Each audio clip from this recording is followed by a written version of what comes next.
In front of me is TCL NxtPaper 70 Pro, and today I would like to show you how you can change this device's theme.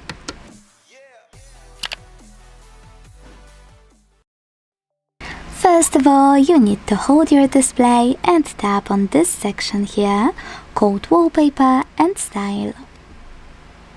Then select Themes over here and just tap on the one you wanna apply. When you finished, hit Apply button and wait. As you can see, after a few seconds, theme of my smartphone has changed.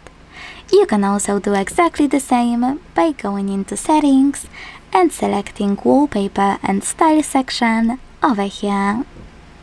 Thanks so much for watching. If you enjoyed this video, leave a like, comment and subscribe. Bye!